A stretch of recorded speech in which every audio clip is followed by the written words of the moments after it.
Good morning, students, and welcome to the second lecture on complex integration. In the first lecture, we have studied about what is the complex integration and what are the methods to find the complex integration. We know that there are two methods to find the complex integration. First one is indefinite integrals and substitution of the limits, and second one is the use of the path representation of the complex integration. So in this lecture, we shall define what are the bounds for the integrals. So basically, ML infinity.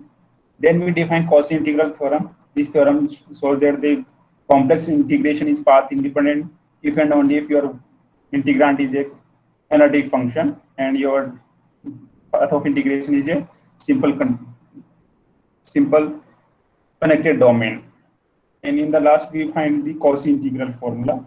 This formula is applicable to find the value of the function at a particular point by the application of the Cauchy integral formula. So let us define what is the bounds for the complex integration. There will be a frequent need for estimating the absolute value of complex line integral. The basic formula is ML infinity. Let L is the length of the contour C. It means आपके पास में जो भी contour of integration given है, उसकी length capital L के equal है, and capital M be a constant such that mod of fz is less than equals to capital M. It means upper bound of the integrand is less than equals to capital M everywhere on the contour C. Then the absolute value of this integral is always less than equals to ML, where M is the capital M is the upper bound of the maximum value of the function, and L is the length of the contour. So this is our ML infinity. So absolute value of the integral is always less than equals to capital ML. Let us see the application of this one. Find an upper bound for the absolute value of the integral z square dz along the contour C, where C is the straight line segment from 0 to 1 plus iota. It means हमारे पास integrant कितना given है, z square given है, और जो path of integration क्या है हमारे पास में, straight line segment from 0 to 1 plus iota. So इसकी अपर बाउंड निकालने के लिए हमको ML infinity यूज करनी है.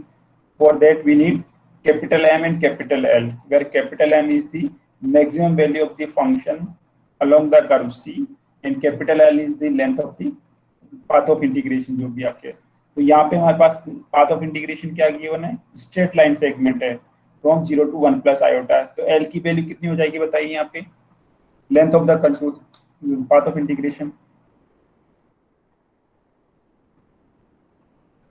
contour where C is the straight line segment from 0 to 1 plus iota. Statement में आपके पास में क्या है, capital L is the length of the contour C. It mean जो भी आपका इंटीग्रेशन का पाथ है उसकी लेंथ L के बराबर है, और कैपिटल M क्या है आपकी जो फंक्शन की एब्सोल्यूट वैल्यू आ रही है मैक्सिमम, उसकी वैल्यू है capital M along the curve C.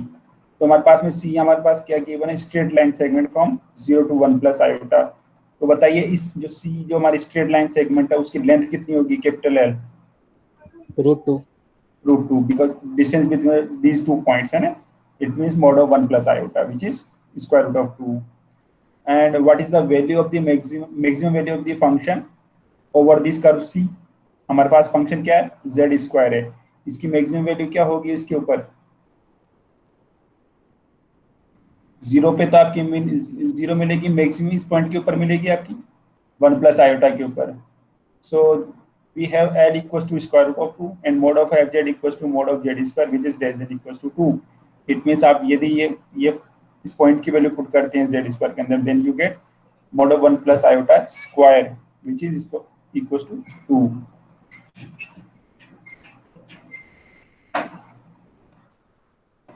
Right? ये fz की वैल्यू स्क्वायर 2 से कम होगी, क्लियर है? यहाँ पे किसी को डाउट तो नहीं है? No, sir. Right?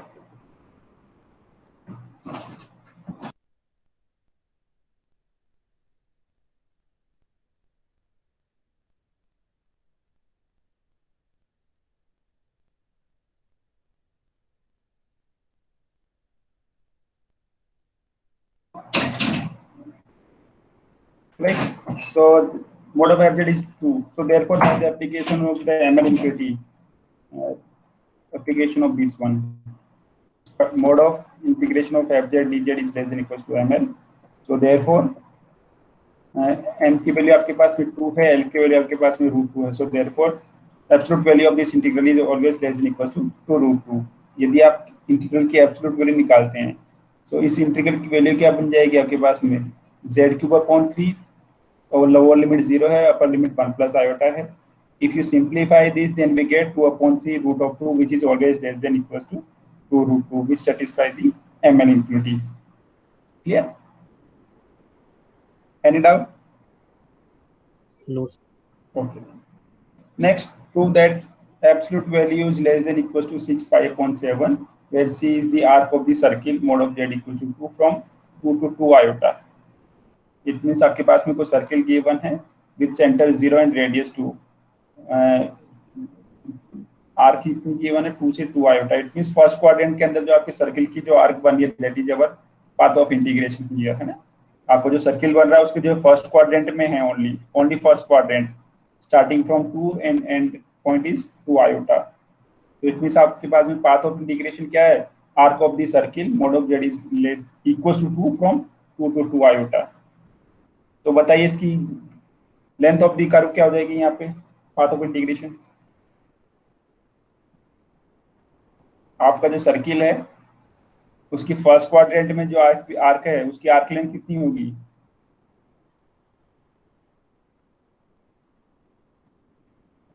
Sir πr/2। πr/2। Are की वैल्यू कितनी बेटा, रेडियस ऑफ द सर्किल कितनी है आपके पास में, 2 है। 2। सो देयरफॉर कैपिटल एल कितना बन जाएगा आपके पास में, पाई। यस सर, पाई, है ना। So arc of the circle mod of z equals to 2 from 2 to 2 iota is pi simply, है ना। तो कैपिटल आपके पास में पाई हो गया। Now you need to find the capital M. It means maximum value of this integrand z+4/z³ - 1। So इसकी absolute value आपको निकालनी है, which is less than equal to capital M. So first of all mod of z+4 की absolute value क्या बन जाएगी, mod of z+4 is less than mod of z+4 by the application of the triangular inequality, है ना। mod of z+4 is less than equals to mod of z+4, yes or no? Yes sir.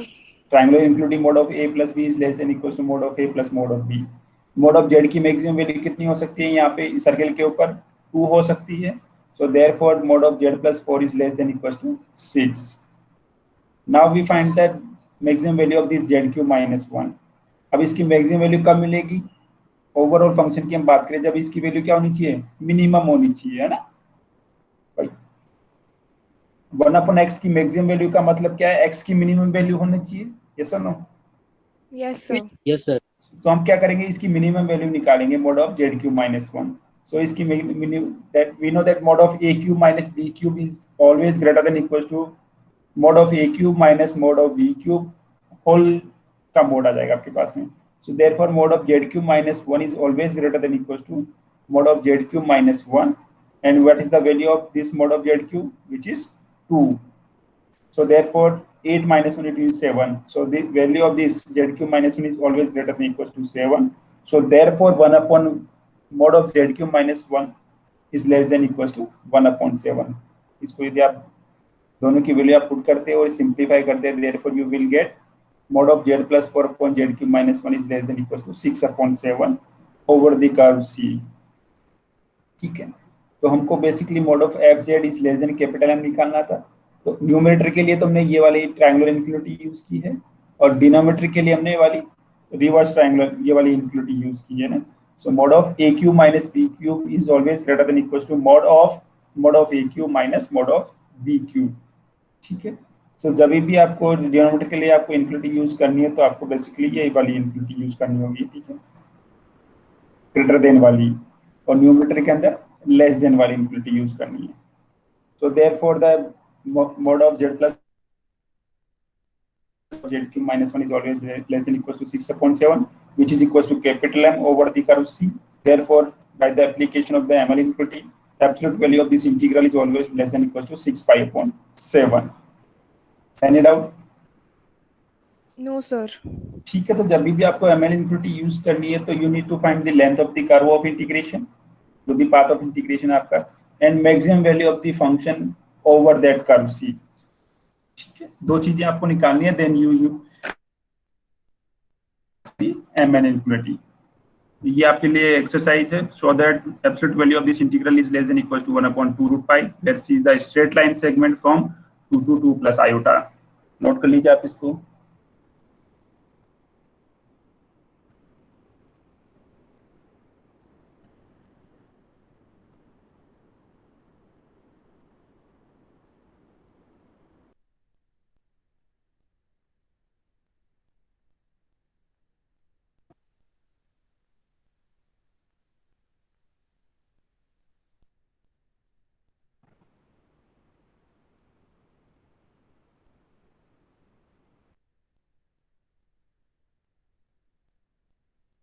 Now that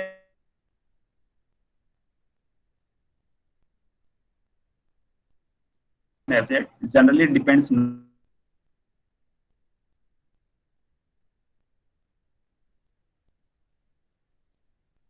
लोगों ने जिस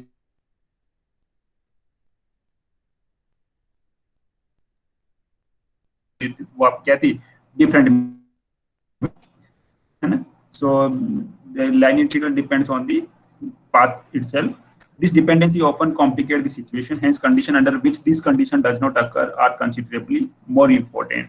It means हमारे पास में जरूरी नहीं हम पाथ इंडिपेंडेंस वाली कंडीशन हम यहाँ पे चेक करना चाह रहे हैं। इट मींस ऐसा नहीं होना चाहिए हमारे पास इंटीग्रल की वैल्यू हम निकाल लें। जैसे हम पाथ चेंज करेंगे, सपोज ए टू बी आपका पाथ है, दो पॉइंट्स को ज्वाइन करने के लिए हमारे पास ए से बी आपके पास में दो पॉइंट्स है डोमेन के अंदर। अब इन दोनों पॉइंट्स को ज्वाइन करने के लिए हमारे पास नंबर ऑफ पाथ्स डिफरेंट हो सकते हैं। एक स्ट्रेट लाइन भी हो सकती है, एक कर्व भी हो सकता है, दूसरा कर्व भी डिफरेंट पॉसिबल है। इट मींस जैसे हमारे एंड पॉइंट्स फिक्स हैं सपोज, बट जो ज्वाइनिंग वाले पाथ हैं वो आपके पास में क्या है डिफरेंट आ रहे हैं।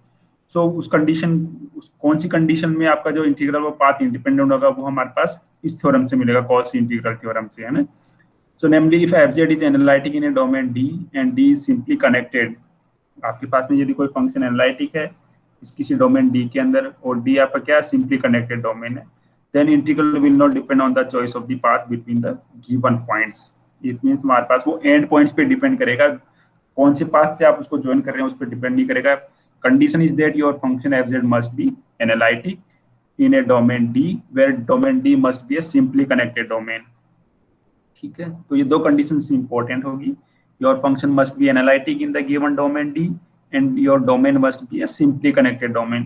So first of all, let us define what is the simply connected domain. So before defining the integral theorem, let us begin with some definition of the simple connectedness. A simple closed path is a closed path that does not intersect or touch itself. It means आपका कोई भी path यदि simple closed path है तो वो आपस में intersect नहीं करेगा और वो आपस में टच भी नहीं करेगा। इट मींस यदि हम सर्किल की इक्वेशन देखें तो ये कहीं इसमें इनिशियल और टर्मिनल पॉइंट्स आपके सेम हो गए तो ये हमारे पास क्लोज्ड पाथ हो गया और ये कहीं आपस में इंटरसेक्ट भी नहीं कर रहा है।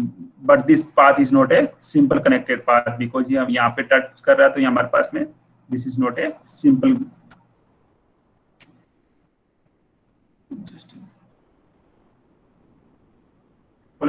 तो this path is not a simple closed path. ठीक है, सिंपल क्लोज्ड पाथ का मतलब उसके इनिशियल और टर्मिनल पॉइंट सेम होनी चाहिए फर्स्ट ऑफ ऑल, और वो कहीं पे इंटरसेक्ट नहीं करना चाहिए और आपस में टच भी नहीं करनी चाहिए। यदि दो पाथ है तो आपस में, तो उसको बोलेंगे simple closed path. Now A simply connected domain D is the complex plane is a domain such that every simple closed path in D encloses only points of D. It means हमारे पास किसी domain के अंदर कोई closed path हम लेते हैं, उस close path के जो भी पॉइंट्स आ रहे हैं वो उस डोमेन के होने चाहिए, उस डोमेन के बाहर के कोई पॉइंट नहीं होने चाहिए। तो उस टाइप का जो पाथ जो डोमेन है उसको बोलते हैं simply connected domain. For example the interior of the circle, open disc, ellipse or any simple closed curve. These are the example of the simple connected domains. A domain that is not simply connected is called a multiply connected domain. For example, this annular region. हमारे पास में एक circle है जिसका centre suppose 0 है और radius आपके पास में सपोज ग्रेटर देन 0 है। दूसरा हमारे पास ये सर्किल है जिसकी रेडियस कितनी है हमारे पास में लेस देन सपोज 1 है और उसका सेंटर कितना है 0 है। तो इन दोनों के बीच में ये वाला जो डोमेन है that is multi connected domain, because आपके पास में यदि यहाँ पे कोई भी कर्व आप लेंगे इसमें, उस कर्व में हमारे पास में कौन से पॉइंट मिलेंगे, इस डोमेन के तो मिलेंगे, बट जो ये वाला जो पोर्शन है जो लेफ्ट आउट है इस डोमेन के बाहर है, it means 0 is less then mod of z is less then 1। यहाँ पे जो भी पॉइंट्स होंगे वो डोमेन के बाहर के पॉइंट्स होंगे, सो therefore this domain is a multi connected domain. Simply connected का मतलब जो भी आप क्लोज पाथ ले रहे हैं उसके अंदर जो भी पॉइंट्स होने चाहिए वो उसी डोमेन के होने चाहिए, बट यदि ऐसी कंडीशन सेटिस्फाई नहीं होती है then in that case your domain is known as multi connected domain. तो यहाँ पे यदि आप कोई भी पाथ लेते हैं क्लोज्ड पाथ, उसके अंदर इस ये वाला जो पोर्शन है जो लेफ्ट आउट हमने कर दिया था, इसके जो भी पॉइंट्स होंगे वो सारे क्या होंगे, डोमेन के बाहर के पॉइंट्स होंगे, therefore this domain is known as a multi connected domain. ठीक है, so let us define the Cauchy integral theorem. If fz is analytic in a simply connected domain D, then for every simple closed path C in D, contour integration is equals to 0। यहाँ पे मैंने पहले भी बताया था आपको, ये जो सिंबल है that denotes the closed integration।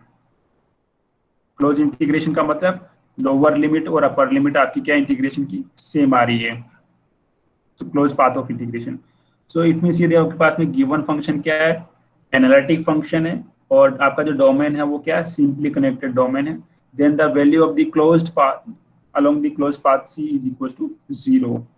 This is our Cauchy integral theorem. It means close contour integration fz dz equals to 0। ये वाली थ्योरम बड़ी इंपॉर्टेंट है। इसकी कंडीशंस क्या है, your function fz must be analytic and your domain must be A simply connected domain, और आपका जो पाथ है वो क्या होना चाहिए, क्लोज्ड पाथ होना चाहिए। तो a simple closed path is sometime called a contour also, and integral over such a path is known as the contour integral.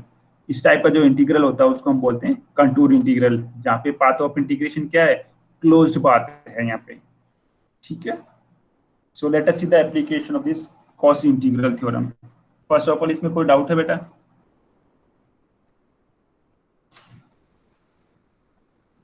Cauchy integral theorem क्या है आपके पास में, if your function fz is analytic in a simply connected domain D, it means यहाँ पे दो condition important है, your function is analytic and your domain is simply connected domain.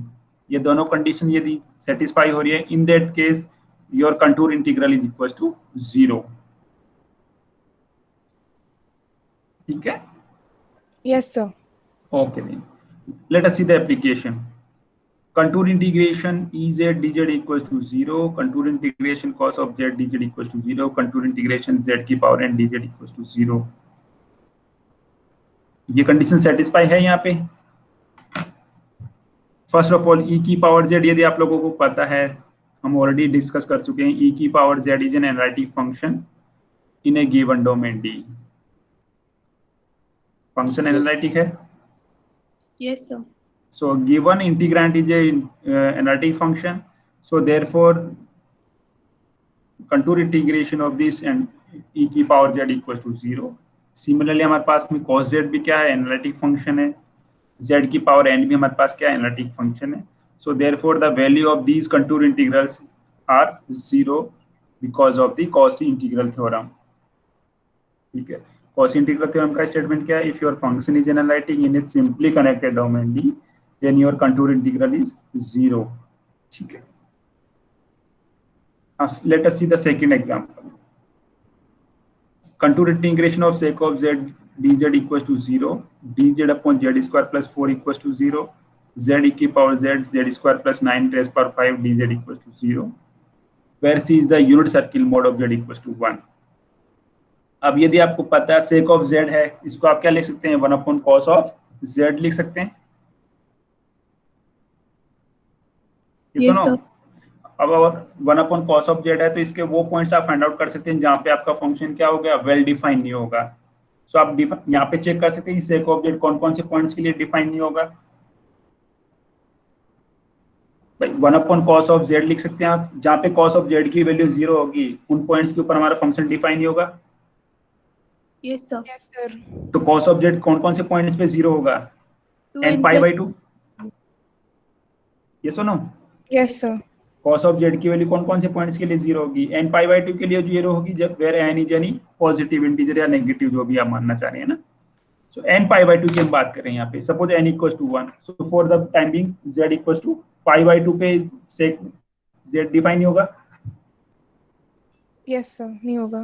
Pi by 2 हमारे पास में जो पॉइंट है वो इस सर्किल के अंदर है या उसके बाहर है। हमारे पास में कंटूर इंटीग्रल में c क्या गिवन है, unit circle mod of z equals to 1। So pi upon 2 की वैल्यू क्या होगी आपकी, ग्रेटर देन 1 होगी या लेस देन 1 होगी? सर ग्रेटर देन 1 होगी। ग्रेटर देन होगी। इट मींस आपके पास में जो पॉइंट जिस पे फंक्शन आपका डिफाइन नहीं है वो क्या है, इस कंटूर इंटीग्रल के बाहर वाला पॉइंट है।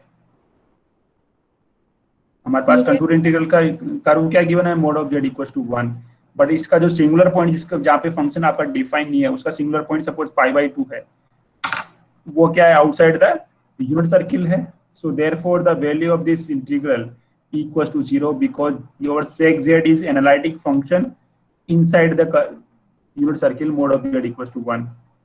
बिकॉज पाई बाई 2 क्या है, सर्किल के बाहर वाला पॉइंट है, तो सर्किल के अंदर वाले सारे पॉइंट्स पे ये वेल डिफाइन होगा sec ऑफ z। सुनो, यस सर।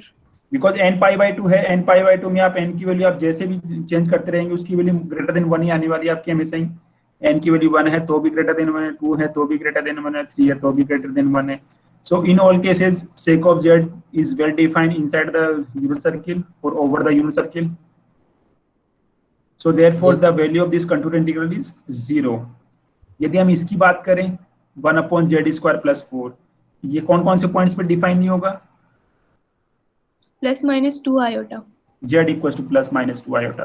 अब ये दोनों के दोनों पॉइंट्स सर्किल के अंदर है या सर्किल के बाहर है? सर बाहर है। बाहर है। इट मींस आपका जो फंक्शन है इस गिवन कंटूर इंटीग्रल की जो लिमिट्स है, पाथ है, उसके बाहर वाला पॉइंट से सारे के सारे जो इसके सिंगुलर पॉइंट्स हैं। So therefore this function 1 upon z square plus 4 is well defined and analytic inside the unit circle mod of z equal to 1। Therefore the value of this contour integral is 0। Clear है? यहाँ पर भी किसी को doubt हो तो बताएं भाई। आपका जो कॉची इंटीग्रल थ्योरम क्या कहती है, आपका जो पाथ ऑफ इंटीग्रेशन है उसके अंदर आपका फंक्शन एनालिटिक होना चाहिए, उसके बाहर क्या है उससे हमको कोई मतलब नहीं है।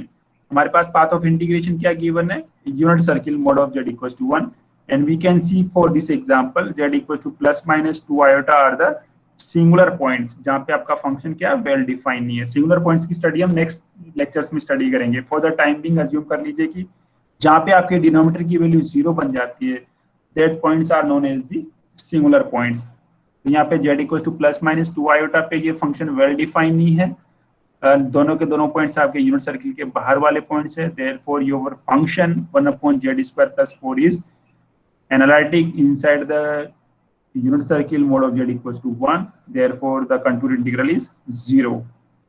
Same here,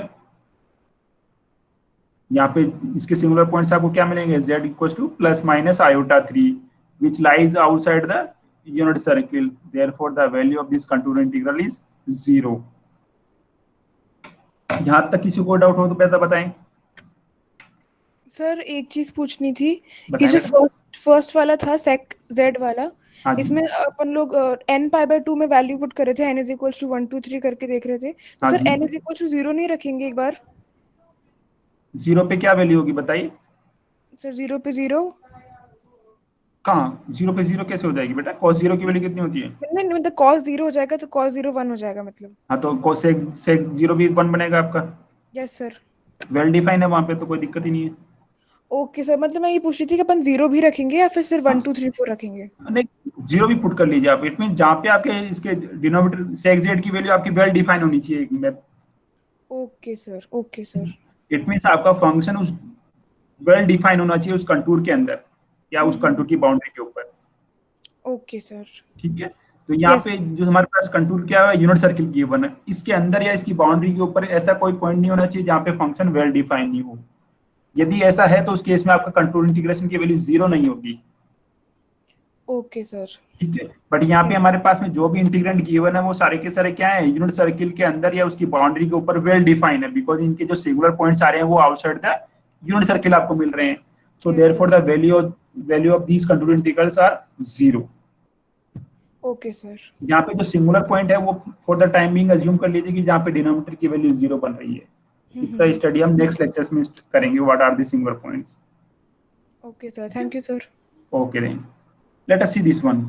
Contour integral where contour is given by unit circle mod of z equals to 1 z bar dz. अब बताइए ये फंक्शन, इस इंटीग्रल की वैल्यू क्या होगी? फर्स्ट ऑफ ऑल यदि हम quasi integral formula theorem use करना चाहें तो हमारे पास में कब अप्लाई कर पाएंगे? जब आपके पास में इंटीग्रेंड जो भी आपका एफ जेड है वो क्या होना चाहिए? First of all analytic. So z bar आपका एनालिटिक फंक्शन है। हम स्टार्टिंग में स्टडी कर चुके हैं जेड बार इज एनालिटिक और not. Sir not analytic. Not analytic. It means you cannot apply cos integral theorem here. Yes or no? Yes sir. So अब आप अप्लाई नहीं कर सकते हैं। आपके पास में पाथ ऑफ इंटीग्रेशन भी गिवन है। इट मींस यूनिट सर्किल का आपके पास में गिवन है। सो इसके एवल्यूएशन के लिए आप क्या करेंगे?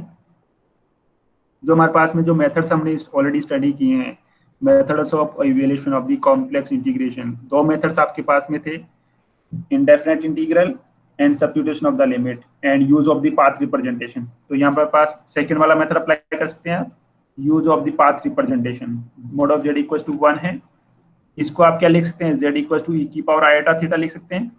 Yes sir. और थीटा की लिमिट्स क्या बन जाएंगी? 0 से 2 पाई। 0 से 2 पाई हो जाएंगी आपके पास में। तो बताइए इसकी वैल्यू क्या होगी? आपके पास में थीटा की लिमिट्स भी आ गई, z का e की पावर आयोटा थीटा है, तो आपके पास में कंटूर इंटीग्रल किसके इक्वल हो जाएगा? 0 to 2 pi f of z theta, है ना? z थीटा यहाँ पे z थीटा हो जाएगा ये, एंड z डॉट d थीटा। यस और नो? वहां पे क्या था आपके पास में? Contour integral f z d z किसके बराबर था? Integration from a to b f of z t z dot t d t. तो यहाँ पे t की जगह थीटा हो जाएगा, और थीटा की लिमिट्स कितना है? 0 से 2 पाई है। तो बताइए इसकी वैल्यू क्या होगी? Sir 2 pi I. 2 pi I. So value of the integral is 2 pi iota. Here F Z is not analytic. ये आप ऑलरेडी बता ही दिया कि एफ जेड हमारे पास क्या एनालिटिक नहीं है। So value of this contour integral is 2 pi iota. Clear यहां तक? किसी को doubt? No sir. Okay then. What about this integral? dz upon z square contour of integration is mod of z equals to 1. First of all आपका function analytic है या नहीं है c के अंदर? c का मतलब यहाँ क्या है? mod of z equals to 1 है। No sir not analytic. z equals to 0 0 इसके सिंगुलर पॉइंट्स होंगे जो कि क्या है? इस डोमेन के अंदर लाई कर रहे हैं। mod of z equals to 1। ठीक है, तो बताइए इसकी वैल्यू क्या होगी? सेम प्रोसीजर हम प्रीवियस एग्जांपल में हमने किया था। Mod of z equals to 1 8 means z equals to e की power iota theta and theta from 0 to 2 pi. तो बताइए इस इंटीग्रल की वैल्यू क्या होगी आपकी?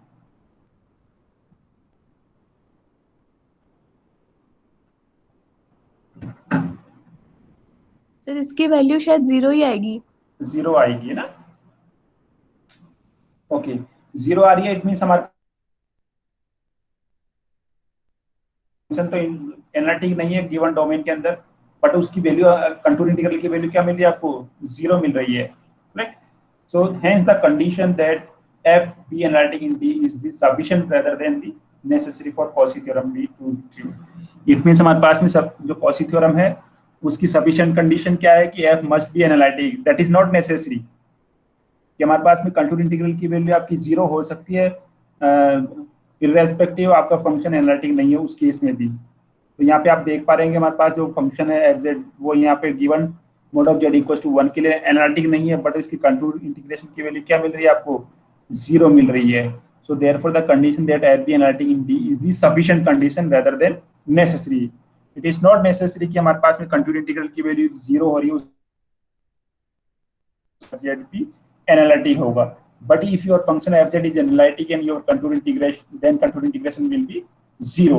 ठीक है, तो आपकी जो कंडीशन है f be analytic that is our sufficient condition, that is not necessary for the Cauchy theorem।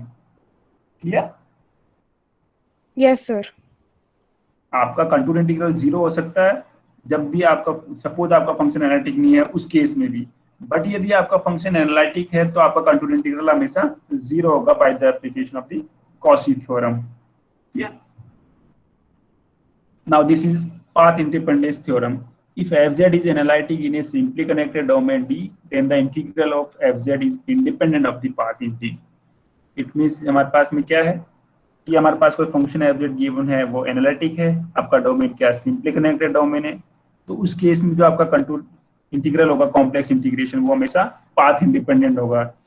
Path independent का मतलब है कि हमारे पास जो इंटीग्रल है वो एंड पॉइंट्स पर डिपेंड कर रहेगा, irrespective of the joining of these two points. A और बी आपके पास में 2 पॉइंट है, सपोज इन दोनों पॉइंट्स को ज्वाइन करने वाले डिफरेंट डिफरेंट पाथ्स आपके पास में पॉसिबल है, बट उन सभी केसेस में आपका इंटीग्रल की वैल्यू सेम होगी, provided that your function f z must be a analytic function. ठीक है? Yes, sir. Okay. Now next is the Cauchy integral theorem, extended Cauchy theorem.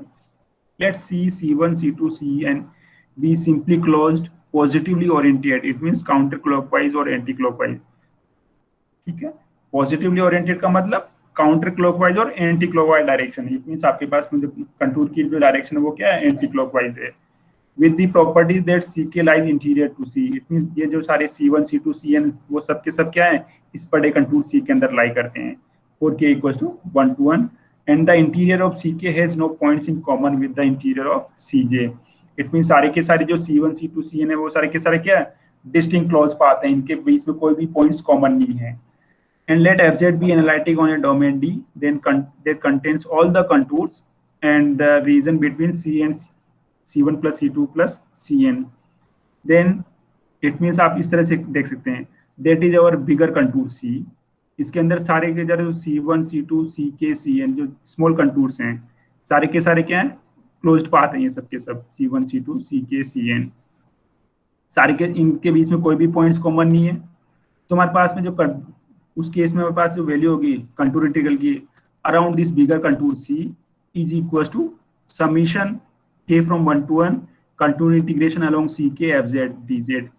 It means यदि आपका फंक्शन एनालिटिक है और आपके पास में कंटूर c गिवन है, उसके अंदर different different c1 c2 cn contours given है, जो इनमें भी कोई पॉइंट्स कॉमन नहीं है, उस केस में आपके जो कंटूर इंटीग्रेशन की जो वैल्यू होगी along the bigger contour c is equal to summation of the contour integral along the small contours. But इन आप देख पा रहे हैं कि सारे सारे कंटूर्स की डायरेक्शन क्या है, एंटी क्लॉकवाइज है, that is anti clockwise direction. ठीक है? तो यदि जब भी आपके पास में इस टाइप की प्रॉब्लम, इस टाइप, ये डोमेन कौन सा डोमेन हो गया आपके पास में, अब मल्टी कनेक्टेड डोमेन हो गया, बिकॉज आप यदि कोई भी कंटूर लेंगे इसके अंदर, उसमें पॉइंट्स कौन से मिलेंगे, इस सी के अलावा c1 c2 ck के पॉइंट्स भी मिलेंगे आपको। ठीक है? तो ये आपके पास में मल्टी कनेक्टेड, यदि आपके पास में कोई मल्टी कनेक्टेड डोमेन गिवन है और आपको यदि उसकी इंटीग्रल की वैल्यू निकालनी है, then you apply the extended Cauchy theorem. इसमें क्या करेंगे, बिगर कंटूर की जो वैल्यू होगी that is equal to summation of the contour integral along the small contours c1 c2 cn। यहाँ पे डायरेक्शन कौन सी है, सारी की सारी एंटी क्लॉकवाइज डायरेक्शन है। कोई डाउट इसमें बेटा? No, sir. ठीक है?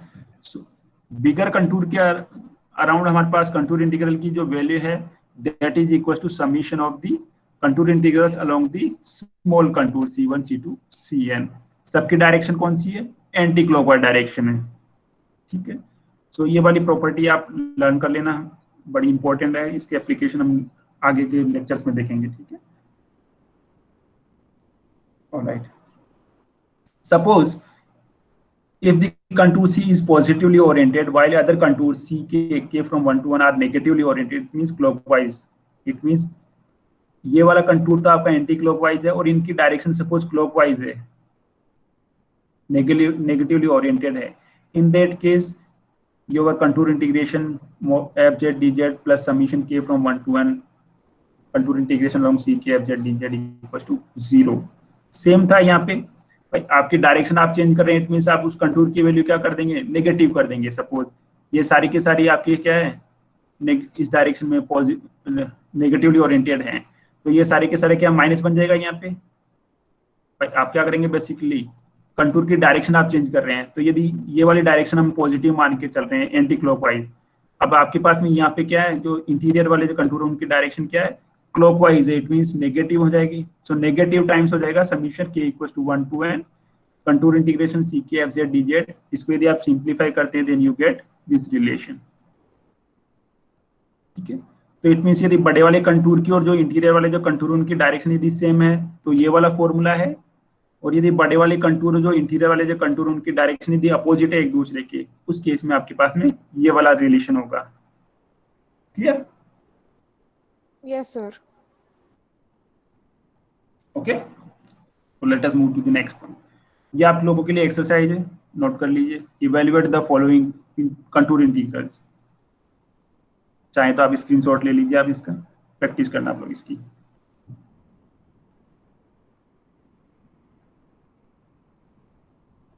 यहाँ पे काउंटर क्लॉकवाइज का मतलब एंटी क्लॉकवाइज।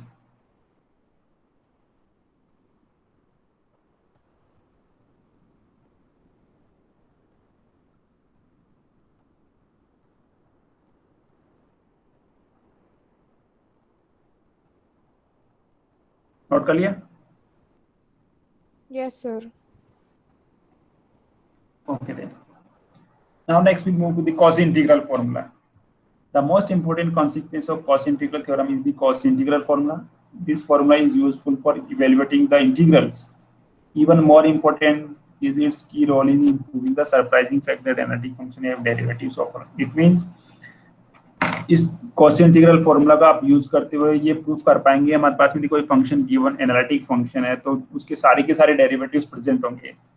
बट जब ये हम रियल कैलकुलस में हम बात करें, आपके पास में कोई फंक्शन डिफरेंशिएबल है तो अब एक बार डिफरेंशिएबल है तो आप डायरेक्टली ये नहीं कर सकते कि उसका सेकंड डेरिवेटिव भी प्रेजेंट होगा या थर्ड डेरिवेटिव भी प्रेजेंट होगा या हायर ऑर्डर डेरिवेटिव भी प्रेजेंट होंगे। But in case of complex analysis, if your function is one time differentiable then it has all the derivatives. ये इसकी ब्यूटी है कॉम्प्लेक्स एनालिसिस की। यदि आपका फंक्शन वन टाइम डिफरेंशिएबल है तो ये इसके सारे के सारे डेरिवेटिव्स प्रेजेंट होंगे। इतने सारे डेरिवेटिव्स का प्रेजेंट होने का मतलब क्या है? फर्स्ट ऑर्डर डेरिवेटिव भी होगा, सेकंड ऑर्डर भी होगा, एंड हायर ऑर्डर डेरिवेटिव्स भी प्रेजेंट होंगे because of this cos integral formula. It means आपके पास में यदि कोई फंक्शन कॉम्प्लेक्स फंक्शन है जो कि एनालिटिक है, एनालिटिक का मतलब क्या है? यदि वो डिफरेंशिएबल है तो उसके सारे के सारे हायर ऑर्डर डेरिवेटिव्स प्रेजेंट होंगे। ठीक है, so let fz be analytic in a simply connected domain D, then for any point z not in the domain D and any simply closed path C in D that encloses z not is given by this one. It means value of the function at z not is equals to 1 upon 2 pi iota times contour integration। यहाँ पे contour closed path integration आपका, ठीक है, fz upon z minus z not dz, और you can write contour integral fz upon z minus z naught dz equals to 2 pi iota times f of z naught। तो यहाँ पे हमारे पास में first of all your function fz is analytic. आपके पास में ये जो फंक्शन है वो एनालिटिक है, बट ये जो इंटीग्रांड है आप देख पा रहे हैं, ये आपका इंटीग्रांड एनालिटिक है या नहीं है? इस डोमेन के अंदर कंटूर सी क्या है हमारे पास में? क्लोज्ड पाथ है that encloses the point z naught। तो हमारे पास जो इंटीग्रांट है fz upon z minus z not, ये एनालिटिक है या नहीं है इस कंटूर सी के लिए? सर नहीं है। नहीं है बिकॉज यहाँ पे z नॉट क्या है? सिंगुलर पॉइंट है जो कि इस कंटूर सी के अंदर प्रेजेंट है। Right, so by the application, यदि आप रिकॉल कर पा रहे हैं, by the application of the Cauchy's integral theorem your value of this contour integral not necessary equals to 0, कुछ नॉन जीरो वैल्यू होगी। यदि आपका इंटीग्रांड एनालिटिक फंक्शन नहीं है तो क्लोज पाथ इंटीग्रेशन की वैल्यू नॉट नेसेसरी कि वो 0 हो, तो नॉन जीरो वैल्यू होनी चाहिए। तो therefore the value of this contour integral is equals to 2 pi iota times f of z not. Clear? यहाँ पे कॉस इंटीग्रल थ्योरम भी वेरीफाई हो रही है कि हमारे पास में यदि कोई फंक्शन गिवन है जो कि नॉन एनालिटिक है किसी कंटूर सी के लिए, तो उसकी नॉन जीरो वैल्यू हो सकती है that is equals to 2 pi iota times f of z not, जहाँ पे z नॉट क्या होगा? कंटूर सी के अंदर प्रेजेंट होना चाहिए, and the integration is taken being counterclockwise, it means anti-clockwise direction। so आपको ये वाला फॉर्मूला लर्न करना है ना। if your function fz is analytic then the value of this contour integral along this curve C is given by 2 pi iota f of z naught। so ये वाला formula आप learn कर लीजिए, that is very important to find the contour integrals of this form। यहाँ पे z minus z naught की power कितनी आ रही है? 1, it means लीनियर फैक्टर आ रहा है आपके पास में प्रेजेंट यहाँ पे। तो जब भी आपके पास में न्यूमरेटर तो आपका एनालिटिक हो, बट डिनोमिनेटर की वजह से आपका जो इंटीग्रेंट है वो यदि नॉन एनालिटिक बन जाता है, उस केस में आपकी वैल्यू बन जाएगी 2 pi iota f of z not. आप ये थ्योरम तभी अप्लाई कर पाएंगे जब आपका न्यूमरेटर क्या होना चाहिए, एनालिटिक होना चाहिए उस कंटूर सी के लिए। क्लियर? आपका जो न्यूमरेटर है यहाँ पे वो एनालिटिक होना चाहिए फॉर द गिवन कंटूर सी, और यहाँ पे जो डिनोमिनेटर में जो सिंगुलर पॉइंट आ रहा है जेड नॉट, वो कंटूर सी के अंदर प्रेजेंट होना चाहिए। यदि सी के बाहर हो जाए सपोज, तो उस केस में इसकी वैल्यू क्या बन जाएगी? सपोज यहाँ पे जेड नॉट क्या है, आउटसाइड द कंटूर सी, तो इसकी वैल्यू क्या होनी चाहिए bye the application of the Cauchy integral theorem? Sir 0। 0, because हमारे पास एफ जेड ऑलरेडी एनालिटिक है, बस केवल जेड नॉट की वजह से ये एनालिटिक नहीं होगा इंटीग्रैंड। बट यदि जेड नॉट आपका आउटसाइड द सर्किल इस कंटूर सी है, in that case your integrand is analytic inside the contour C, therefore the value of this integral is 0.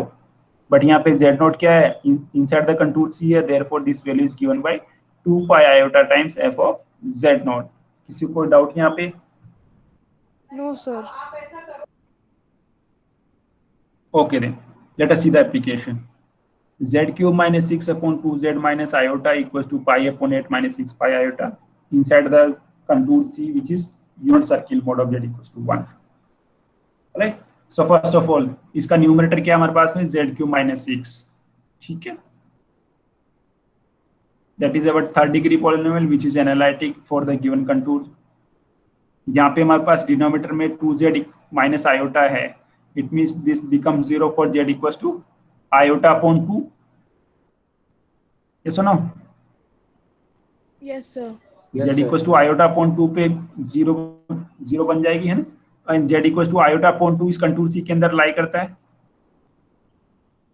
Yes, sir. Iota upon 2 है ना, इस circle के अंदर lie करेगा ये point over the y axis, ठीक है। So let f z equals to z cube minus 6 which is analytic in C. ये फंक्शन हमारे पास सी के अंदर आपका एनालिटिक है। Since singular point of the integrand is 2z minus iota, it means denominator का आपने 0 पुट किया तो z equals to iota upon 2। Now this point lies inside the contour C. This point lies inside the contour C. Then by the application of the Cauchy integral formula. Cauchy integral formula आपके पास में क्या है? Which one? f z upon z minus z not. आपका numerator क्या होना चाहिए? Analytic होना चाहिए। और हमारे पास में यहाँ पे न्यूमरेटर क्या है? z cube minus 6, that is analytic. So therefore the value of this contour is equals to 2 pi iota times f of z not, जहाँ पे z नॉट क्या है? सिंगुलर पॉइंट है। इट मींस आपका जो फंक्शन है एफ जेड है उसकी जेड नॉट पे वैल्यू पुट करनी है with multiplication of 2 pi iota. So z cube minus 6 हमारा एफ जेड के बराबर है। So therefore this integral can be written as 1/2 times contour integration z cube minus 6 upon z minus iota upon 2 D Z. आप इसको इस तरह से लिख सकते हैं बिकॉज हमारा कंटूर इंटीग्रल की डेफिनेशन क्या है? z minus Z not, it mean z का कोएफिशिएंट कितना होना चाहिए? 1 होना चाहिए, बट यहाँ पे z का कोएफिशिएंट कितना मिल रहा है आपको? 2 मिल रहा है। So therefore we take the 2 common, तो इसको आपने लिख दिया 1/2 times contour integration of this one and this is 1/2 times. अब इसको आप क्या लिख सकते हैं by the application of the Cauchy's integral formula, 2 pi iota times function value at iota upon 2। यहाँ पे f क्या है आपके पास में? z क्यूब माइनस 6 है। यहाँ तक किसी को डाउट बेटा? No, sir. 1/2 आपका बाहर मल्टीप्लीकेशन में है और इसकी वैल्यू आपके किसके बराबर हो जाएगी? 2 pi iota times f of iota upon 2। f of iota upon 2 की वैल्यू क्या हो जाएगी? यहाँ पे z की जगह आयोटा अपॉन 2 पुट कर दीजिए, दैट इज आयोटा अपॉन 2 की power 3 minus 6 multiply by pi iota. If you simplify then we get this value pi upon 8 minus 6 pi iota which is our required answer, ठीक है। कोई doubt इसमें कहीं problem के अंदर? No, sir. Okay then, let us see this one. Evaluate the contour integral where contour is given by mod of z equals to 2, right? So बताइए इसमें जो आपका डिनोमिनेटर है इसके सिमिलर पॉइंट्स क्या बनेंगे आपके पास में? सर माइनस आयोटा और प्लस माइनस 3 आयोटा। 3 आयोटा तो ना होगा, प्लस माइनस 3 होगा। हाँ यस सर, प्लस माइनस 3 होगा। इट मींस प्लस माइनस 3 तो आपके outside the unit sir, outside this circle है। Yes, plus sir. माइनस 3 जो यहाँ पे पॉइंट्स आपको मिल रहे हैं that are lies outside this circle mod of z equals to 2. So inside circle आपके पास में क्या है, माइनस आयोटा है ना, Yes, sir.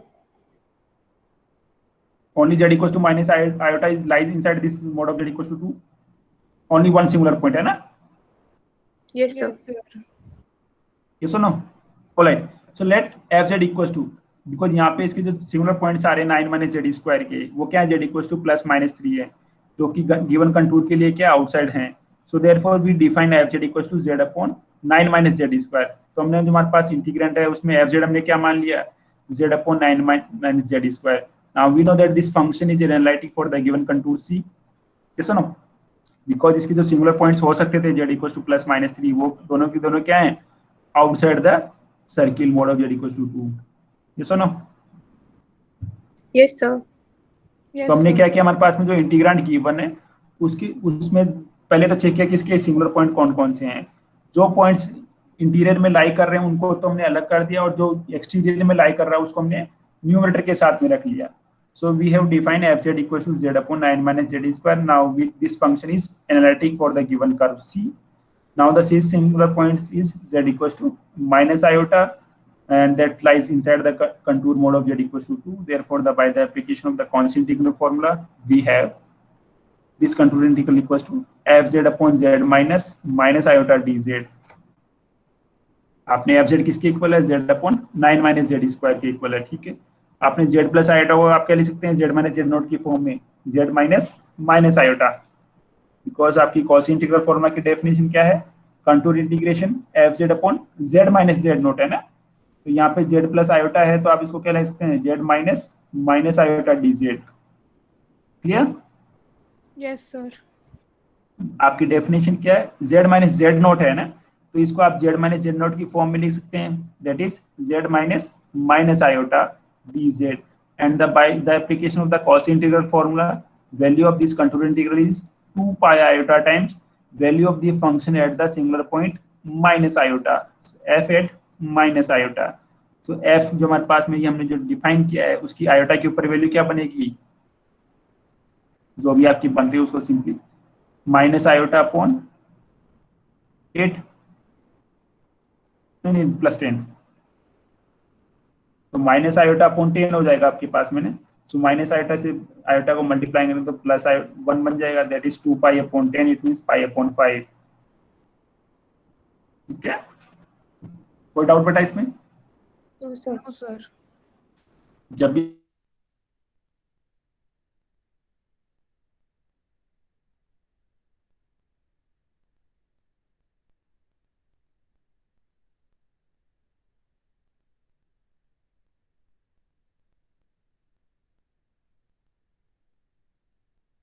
प्लस माइनस 3 वो क्या है, इस सर्किल के बाहर लाई कर रहे हैं, इसलिए हमने इसको क्या लिया, न्यूमरेटर के साथ में रख लिया z upon 9 minus z square.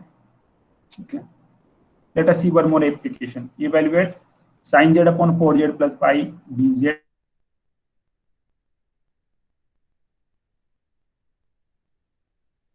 Single points क्या है, So minus pi by 4.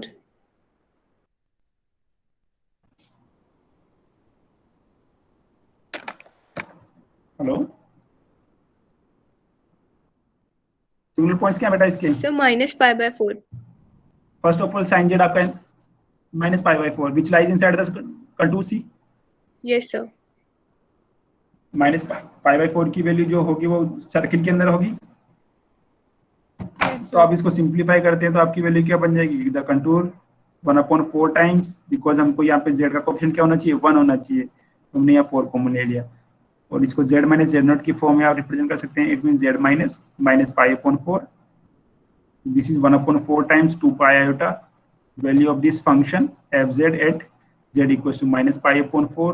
If you simplify, then you get minus times square root of 2 pi iota upon 4.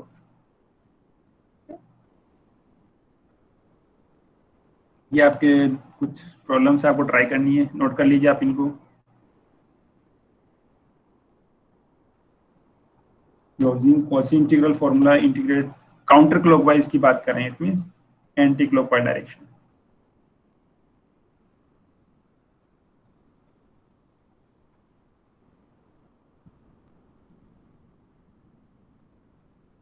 Screenshot ले लीजिए आप इसका ना। ये लिए सर। ओके, 2 प्रॉब्लम्स हो रहे हैं 5 और 6।